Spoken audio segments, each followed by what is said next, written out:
Wanaume wengi hupitia changamoto la upungufu wa nguvu za kiume, na baadhi yao hawajui kwa undani kuhusu tatizo hili, ikiwemo kutofahamu dalili ya tatizo hili kwa undani.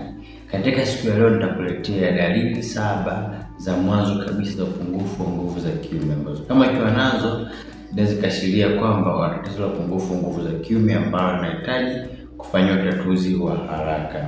Utakuwa na Daktari Lenny kwamba nitakuletea mada hii kwa undani. Kama uko bado kujiunga nasi, basi bonyeza alama subscribe kisha pembeni yake, utakuwa umejiunga nasi. Tuanze kuangalia nini maana ya upungufu wa nguvu za kiume.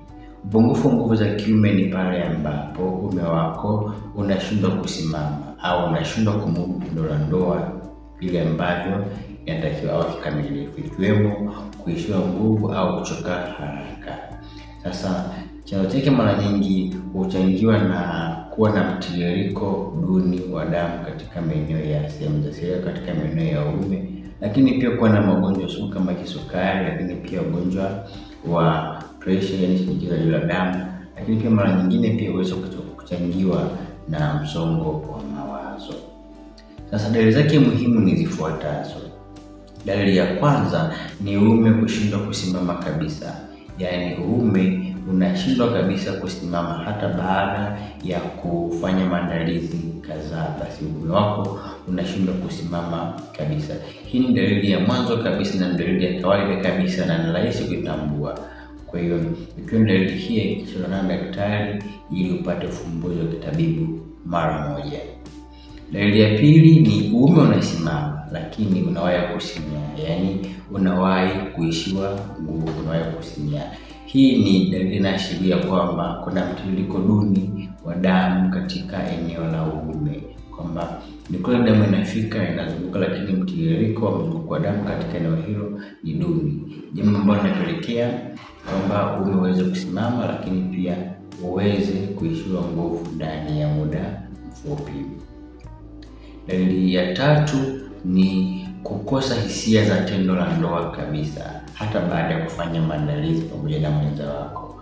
Mwenza wako anaweza kajiandaa akafanya kila kitu ambacho kinahitajika, lakini wewe unapoteza kabisa hisia ya tendo la ndoa, ikiwemo kutotamani au kuona kama vile ni usumbufu au kuona kama vile ni adhabu, yaani kukosa hisia kabisa ya tendo la ndoa. Ukiwa na dalili hii, basi jua kwamba kuna dalili hatari ya upungufu wa nguvu za kiume, na tatizo ambalo unahitaji kufanyia ufumbuzi mara moja. Dalili ya 4 ni kuchoka mapema wakati wa tendo la ndoa au kuwahi kuishiwa nguvu wakati wa tendo la ndoa. Kwa hiyo dalili hii, jua kwamba kuna changamoto ya hatari ambayo unahitaji kufanya ufumbuzi mara moja. Unasimamisha uume, unasimama, unaanza vizuri, lakini unawahi kuchoka haraka, mwili na akili, yani kila kitu, viungo vyote vinachoka haraka. Kwa hiyo unapata dalili hii, jua kama dalili ya hatari ambayo unahitaji kufanya ufumbuzi mara moja. Dalili ya 5 ni uume kushindwa kusimama nyakati za asubuhi, naita morning erection. Kwa mwanaume yeyote yule ambaye amekamilika, ambaye hana changamoto yoyote, basi uume huo unasimama asubuhi bila hata sababu yoyote. Hata kama haujawa na mpenzi wako katika siku hiyo, basi uume unasimama wenyewe bila changamoto yoyote. Kwa hiyo kukosa kusimama uume kwa nyakati za asubuhi ni moja ya dalili inaashiria kwamba kuna upungufu wa tatizo la nguvu za kiume ambalo linahitaji kufanya ufumbuzi mara moja. Dalili ya 6 ni kuwahi kufika kileleni au kushindwa kufika kileleni, kwamba unaanza vizuri lakini unachelewa kufika kileleni au unashindwa kufika kileleni au ni kuwahi kabisa kufika kileleni. Ukiona una changamoto hii, basi ni changamoto ambayo inahitaji kufanyiwa ufumbuzi mara moja. Na dalili ya 7 ambayo ni muhimu ni kuwa na msongo mkubwa wa mawazo.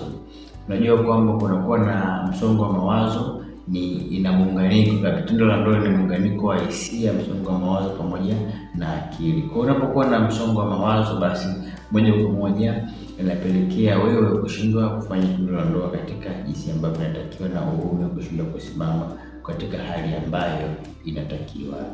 Hizi zilikuwa ni dalili za mwanzo kabisa za upungufu wa nguvu za kiume, ambazo ikiwa nazo utapaswa zifanyie ufumbuzi ili uweze kutatua tatizo hili mara moja. Nitaongezea kidogo jinsi gani ambavyo unaweza ukajikinga na tatizo hili.